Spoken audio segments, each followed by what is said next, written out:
Hi, I'm John with Dyke Industries. Today we're here to talk about the tools that you will need for the installation of an interior door. First off, you will need an impact drill with the appropriate screw.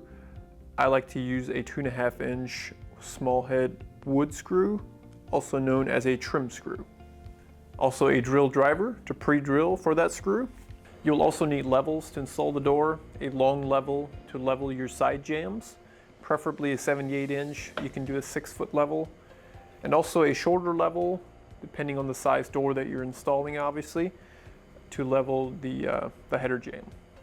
A tape measure, a flat pry bar to adjust your door side to side, push side to side with this if you need to. And you will need shims to install the door, a screwdriver for the slightest of adjustments, adjusting your hardware, a knife to cut your shims when you're done, and that's it for the tools needed for the installation of an interior door. For additional resources and planning tools, be sure to check out the Dyke Edge Door Configurator at dykedoors.com.